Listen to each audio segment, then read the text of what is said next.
what is the craziest tenant story? I've had some tenant stories go viral on TikTok, and I wanted to ask you, it was one of the first things I thought of and I wrote on my notes. And you guys, I don't know, how many units you have? Right now we have about 2,500 units. Okay, 2,500 units. That's a lot of tenants. In about 12 buildings. It's spread out through about 12 That's an insane amount of tenants. What have you seen? Like, what are some interesting stories? Oh my God. I'll tell you, I think one of the funniest ones is one of my brothers. He's the project manager for all of our properties. So he's in charge of like when we're going to do renovations or we're going to add an amenity or, you know, any kind of projects to the properties. He's in charge. So we were doing a project in one of the buildings, and he goes to knock on the doors to let them know, give the, you know, notification that we're going to do something. And there was one lady that was always in love with him. And he goes to knock and she looks at the window and she sees that it's him. And she comes out completely nude. No. Yes. And opens the door and goes, "Oh yes, baby, come on in." And my brother, he just stood there and he's like, "Oh, I wish I would have had a camera because I was in the building that day with him." And he came out pale white. He completely shut the door and it's like, "Oh no." And he comes running to me and he's like, "Oh my God, a tenant just came out nude." So that was a funny one. And did he fix the pipes or no? Yeah, he oiled them something. Yeah. The other one was not funny. It was kind of like, wow. We had a tenant that we kept on seeing a lot of traffic coming into his unit. So the property manager kept on saying, "Guys, it's all day. It's not just one or two. It's like from even 3 a.m. We are seeing the cameras that these people just keep on." So we let it be for like, you know, a month. And we're like, okay, enough. We gave them a notice and said, "Hey, we're seeing too much traffic coming into your unit. We need to inspect your unit. We're giving you, you know, the 72 hours. We're going to be in there." Didn't let us in. We came with, with our attorney's papers. When we opened up, he had a meth lab. Complete meth lab. Is this an apartment? An apartment. Oh my God. In a building with other people. In a building. Because typically if you cook, you cook that outside and stuff. He was on the top level. Wow. He had done a meth lab, full on meth lab, not just a little thing here. No, the whole entire apartment was a meth lab. God. And so at that point, of course, we called the police right away. But yeah. Oh my God. And then we had another guy that burned up a unit because also doing drugs, you know, I don't know if it was crack. I don't know what it was. But yeah, and then we have, I mean, I could tell you probably have so many. When I tell you, I mean, we've been involved with multifamily rental apartments since 2011. Wow. So we have a lot of funny stories, not funny stories. Yeah. I can imagine. I mean, the fact that you know all this shows me that you're very involved. So we walked into the office. It's beautiful. We're one of your studios. You have another studio. You have a bunch of desks out there. What does the operation look like today? You know, as far as your rentals, what does your team look like? And what do you guys do? So today's team is a little different than when we first started.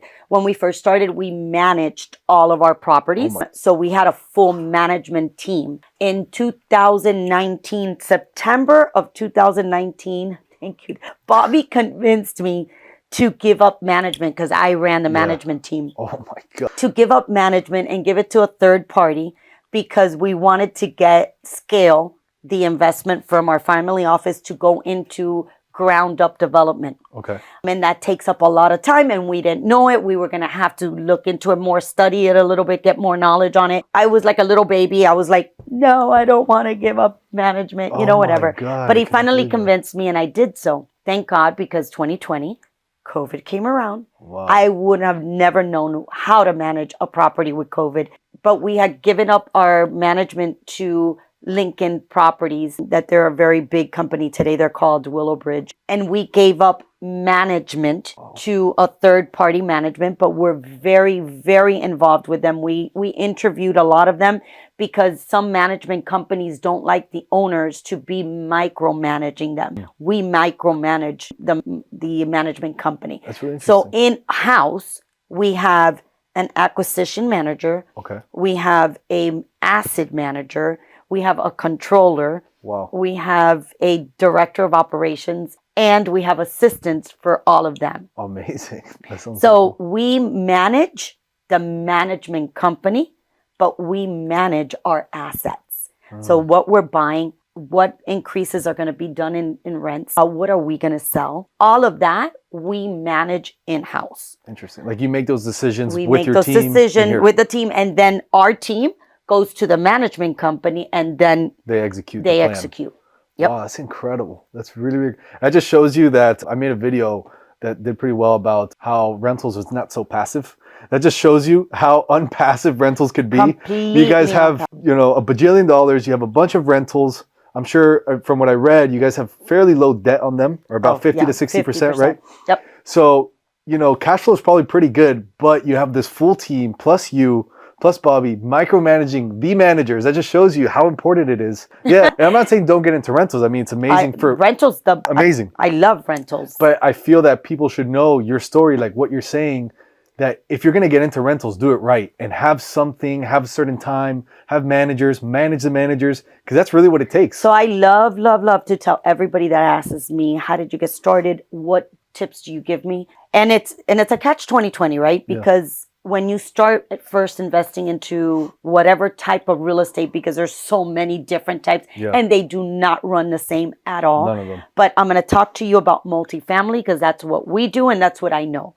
But knowing multifamily, when you first invest, being the property manager is so important because that's where it's the heartbeat of your investment. If you don't manage your properties the proper way, you will fail. I know a lot of people that do either or. They manage your property and they don't care about the increases because that tenant is paying me every month. They pay me on time. Yeah. Why would I want? She's a good lady. But wait a minute. When your taxes go up, when your insurance goes up, when your maintenance on the property continues, are they good people? Do they pay that for you? Yeah. So this is a business.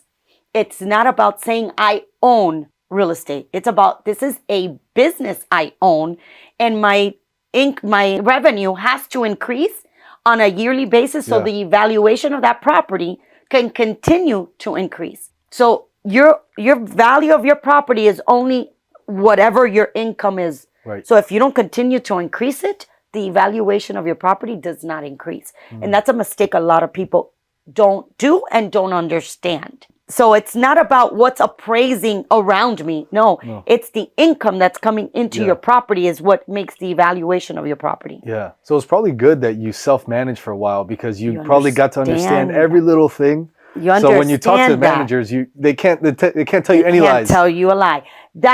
So this is where I tell you that catch 2020 comes in, because when you manage your property and you don't know about management, you can manage it the wrong way, right?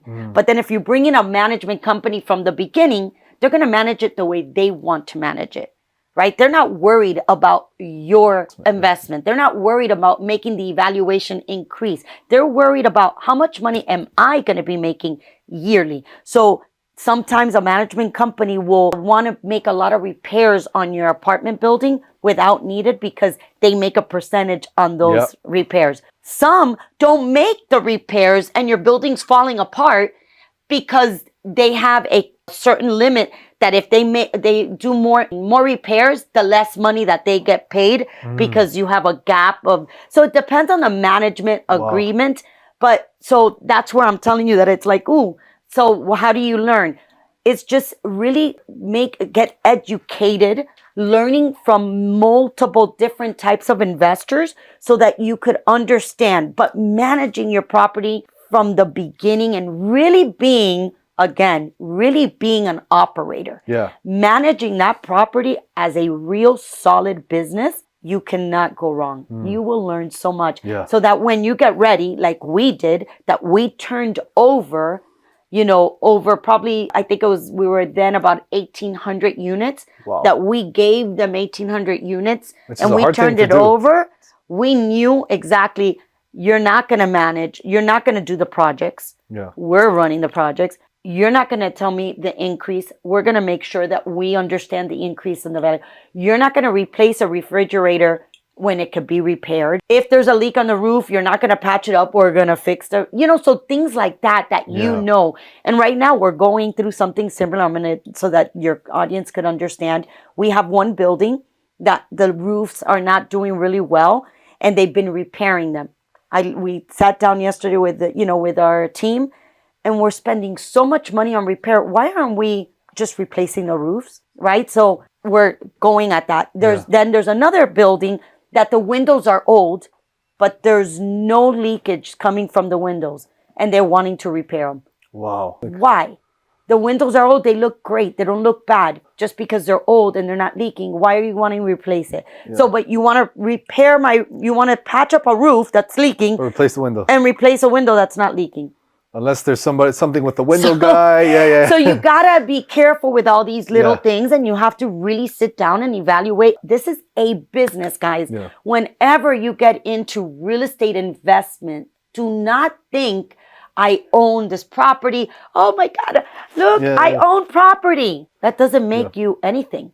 You gotta make sure that you run it as an actual business. When somebody comes to you for advice for a single family home or a duplex, it's the same as if you're going to, obviously the asset class is different, but I'm talking about the operations, the management, the mindset of owning that real estate is the business. And some people get lost in the sauce of, I need to get 10 rental properties to just own them and equity. It's like, but the equity doesn't increase. No, and there's a lot of hidden costs, number one, but there's also equity doesn't increase. Unless you're increasing. If you don't run the business the right way. Very, very true. So, and then another thing, whoever starts off, like when you start off with like small little units, which is the way you need to start. Yep. I started off with townhouses, one townhouse at a time.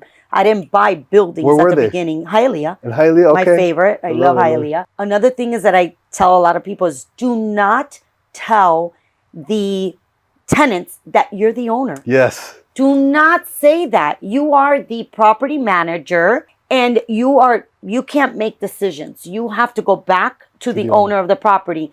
Don't register the properties under your name. Right, under you an need an LLCs, and don't put the LLCs for you to be the name under your name, People are smart. People are smart nowadays. Yes. Internet. So, you got to make sure that you do all that correctly. That's a different podcast altogether. I do talk about that if you follow me, you could look that up because I've talked about how to do LLCs.